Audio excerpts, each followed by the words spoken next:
Right, these are two so-called 5-year lights.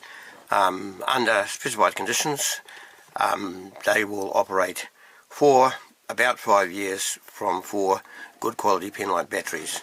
Now, this one here, they're both prototypes. This one here has got a light sensor which allows it to turn off in daylight. The level of sensitivity could be adjusted electronically in a final version, but in this one I've made it reasonably sensitive. It turns off in relatively low light, and if you want it less sensitive you can put tape, black tape, partially or fully across it, and if you want to run it without turning off in daylight, so you want to demonstrate it in an area where the light's coming up and down and you don't want it to turn off, you just put black tape right across it. This one here is the first prototype. It doesn't have a light sensor. Now, inside them, to open them up, you take the arrow, click the cover off. Inside you'll see there's space for 3 batteries. There's electronics here. I was thinking of potting it in glue, but I thought I'll leave it, or in silicon rubber. I thought I'll leave it, but basically don't play with the electronics, should be fine. You take 3 batteries, one in there. Now you can see there's red mark. The springs are negative, and there's red marks for positive in each case. Right, push that one in there. Reaches in pocket for another battery.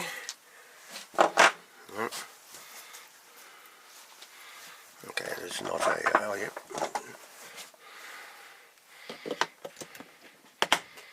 Pocket for another battery.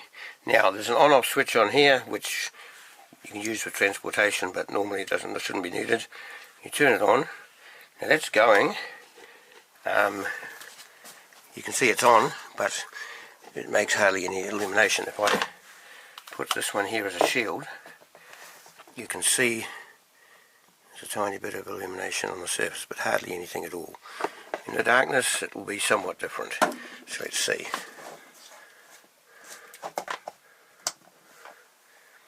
Now you can see the light is on. It's not actually showing you much.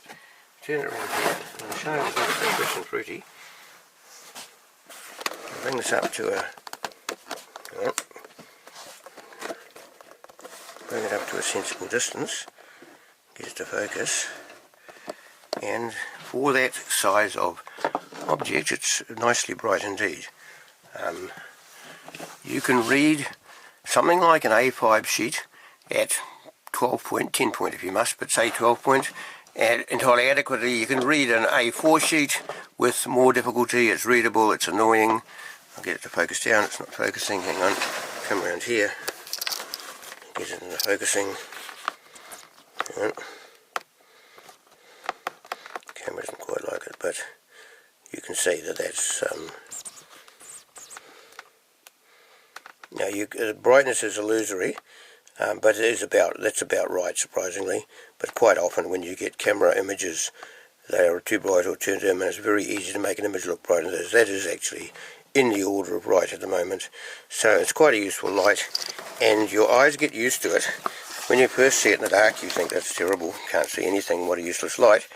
After a while you think, well, I can see things, what a useless light. Now, you know, it's a entirely valuable and useful light, but that's now, here we are. That picture doesn't give you anywhere near the impression of what you would like from the, it's actually much wider. The middle's about right, or if anything, the middle's a bit bright there, and I can turn the brightness up here, so the outside somewhat, no, it's only a bit, you can't tell, the spread is much nicer. I can see usefully right out to a foot or more, 300, 400 millimeters either side of that. So it's the camera is very hard to get the right image. The other one is similar on the side. You take it, I'll turn the brightness back down.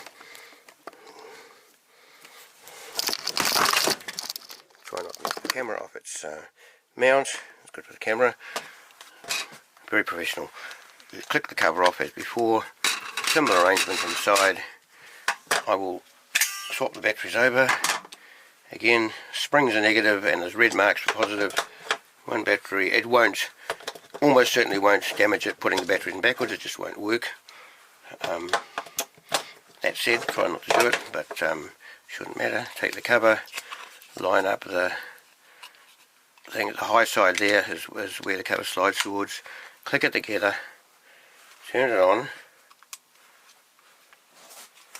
make sure, okay, so I turn it on and it's not going. And the reason it's not going is it's too bright. Now if I turn off the light, it comes on, turn off, you can see it goes down from it. If I mask the back, yeah, it needs that, at the moment it needs that much masking, almost completely masked for it to come on. Now what I'll do is I'll get a dimmer light so that see the effects of intermediate light at the moment. Right, so I'll set this up over here. Okay, there's a dimmer light there. Now if I rotate this around into that light, it goes off, and I turn it back this way and see it comes on. So you can see that's about its trigger level. You can see in the background on the screen, you can see where it's pointing at. Now I point around here, somewhere about it goes off. And so if that's too sensitive, if you want it to stay going in lighter conditions as the light comes on in the morning, put a bit of black tape across it. And if you want it completely masked, you put a tape across it and it'll go the whole time, because my finger's now across it. So as night falls, here, as night falls, gets to a certain level, turns on, and as daylight comes up, turns off. It's quite an abrupt. It tends not to gradate. I've got it so it flips over fairly rapidly. Yeah. So that's about it. So recap. Click cover, click to take off, insert or remove batteries, slide cover back on, don't play with the electronics. This one appears simpler because I've changed the electronics around. I've got a different power regulator and so on. It's actually more complex than the other one, and I can add a person sensor to this as well, which means it will only come on if you want to when there's a person present, or say for 5 minutes after a person's there. And the electronics of this more complicated one, at the moment, the cost of components in, say, 1,000 quantity in China is probably 20 or 30 cents, not counting the batteries in the box. The batteries, I've found them so far down under 50 cents each, and that's from wholesalers and so on, buying a box of 100 or something like that. I'm pretty sure that was 50 cents, was it US probably? I'm pretty sure that those batteries in volume from a wholesale, from the manufacturer, which I have yet to check, probably about 25 cents US, I'm guessing.